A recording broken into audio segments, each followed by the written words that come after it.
Bonjour, Lindsay Saint-Amand, médecin de famille.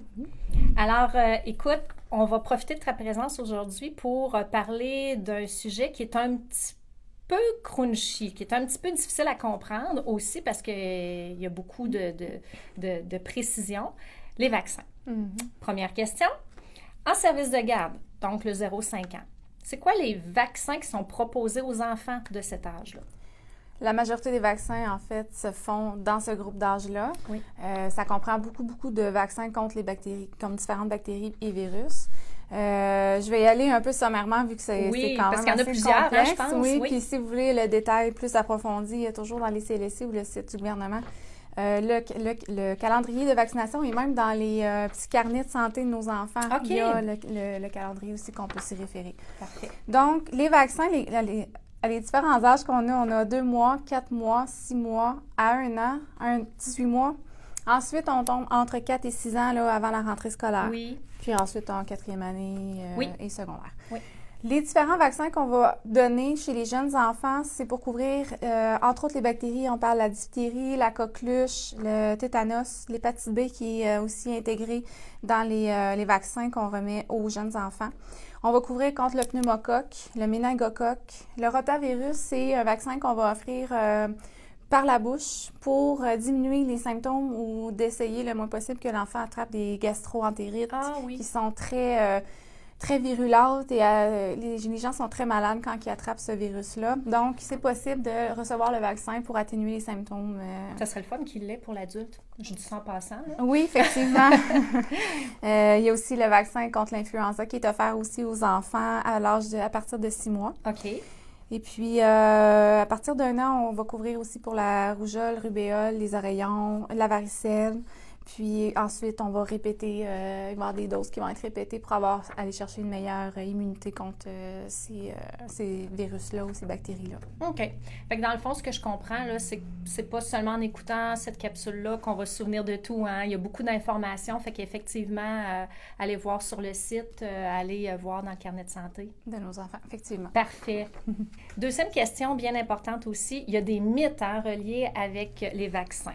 Est-ce que tu pourrais nous en dire quelques-uns et nous dire si ces mythes-là ont lieu d'être ou pas? Oui, effectivement, qu'il y a plusieurs mythes. J'espère vous convaincre que c'est vraiment des mythes et que ce n'est pas des faits fondés. OK. Il y en a beaucoup qui disent que quand ils se font vacciner, leur système immunitaire est affaibli, qu'ils sont malades, surtout après le vaccin de l'influenza, qu'il y a plein de rhumes qui ont été malades tout l'hiver. Et non, ça n'affaiblit pas notre système immunitaire. Au contraire, ça va le stimuler à se développer des anticorps pour combattre les différents agents qu'on veut se protéger contre. Fait que non, ça n'affaiblit pas notre système immunitaire.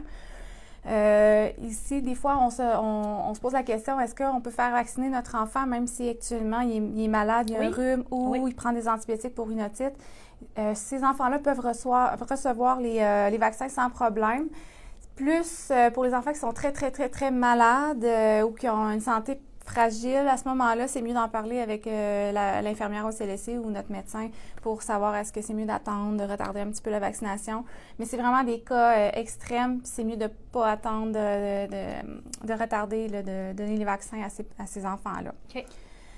Il y en a des fois aussi qui vont dire, ben moi, mon enfant est en bonne santé, on mange bien, j'ai pas besoin de me faire vacciner. C'est pas le fait de manger qui va nous protéger, de bien manger qui va nous protéger contre les virus. C'est vraiment de recevoir les vaccins pour qu'on développe nos anticorps, qu'on les garde puis qu'on se protège si on vient qu'être en contact avec.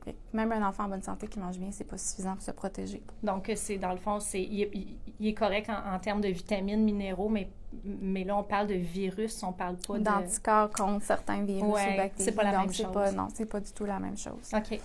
Les autres mythes aussi qu'on entend parler, c'est que les gens disent moi, je veux pas me faire vacciner parce que je vais attraper le virus contenu dans le vaccin. Ils nous donnent la maladie, là. Exactement. C'est important de comprendre que la majorité des vaccins ne contiennent pas de virus activé dedans. Donc, c'est soit une imitation de l'enveloppe pour que nos anticorps le reconnaissent, s'il vient qu'avoir le vrai virus qui rentre. Sinon, il y a certains vaccins qui ont un virus, mais on l'appelle vivant atténué. Ça veut dire qu'il est très affaibli. Puis, c'est qu'on a besoin de ce mécanisme-là pour développer des anticorps contre ce virus-là. Mais on n'attrape pas, on ne peut pas devenir malade comme si on attrapait l'infection à cause du vaccin. OK. Et le mythe qu'on entend aussi souvent parler, c'est les vaccins, ça a donné l'autisme. C'est important de savoir que les études n'ont jamais prouvé ça, que les vaccins donnaient l'autisme. Il y aurait une information qu'on a entendue, c'est qu'il y avait dans un vaccin un agent de conservation pour un vaccin qui était multidose, qui était donné à différents enfants. Cet agent de conservation-là pourrait peut-être prédisposer à l'autisme, mais nous, dans nos vaccins au Canada, c'est pas contenu du tout dans les vaccins, donc on n'a pas été inquiets à ce sujet-là. Super. Est-ce que tu me permets de rajouter un dernier mythe? Bien sûr. Que j'entends souvent au service de garde. On en a déjà parlé dans une autre capsule, toi et moi, mais le mythe de dire ça ne me donne rien de me faire vacciner parce que je l'attrape pareil, la grippe. Mais en fait, souvent, ce qu'on attrape, c'est le rhume. Fait que à ce moment-là, ben, tu sais, c'est pas comparable. On attrape le rhume et non pas l'influenza. Alors, ça aussi, ça fait partie des mythes qu'on entend souvent. Exactement. Dernière question pour toi, Lindsay. Écoute, moi, dans les 3-4 dernières années là, que j'ai travaillé en service de garde, j'ai remarqué une hausse de certaines maladies en pouponnière, surtout, que je ne voyais pas avant. Entre autres, la varicelle. La varicelle, on dirait que c'est revenu. Est-ce que tu pourrais justement me parler de ça puis me dire c'est quoi les dangers pour la communauté ou pour les services de garde liés à la baisse du taux de vaccination? Effectivement, il y a des dangers, oui, parce que c'est important de comprendre que les vaccins qu'on a dans le calendrier de vaccination, c'est des vaccins qui sont très efficaces. On a réussi à éradiquer certaines maladies infectieuses de la Terre en vaccinant contre ces virus-là ou ces bactéries-là. Mais là, de plus en plus, il y a des gens qui ne font pas vacciner leurs enfants, puis malheureusement, on revoit ces maladies-là revenir.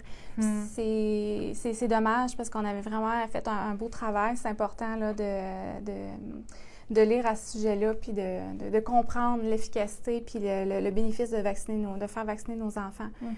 Et les dangers, c'est de ne pas faire vacciner notre enfant. C'est pas juste pour notre enfant, c'est pour tout le monde. Ouais. C'est surtout pour les bébés qui n'ont pas reçu les vaccins encore, les gens qui ont un système immunitaire affaibli pour différentes raisons, ceux qui ont des cancers sous chimiothérapie, ceux qui sont fait enlever la rate parce qu'il y avait des problèmes ou peu importe.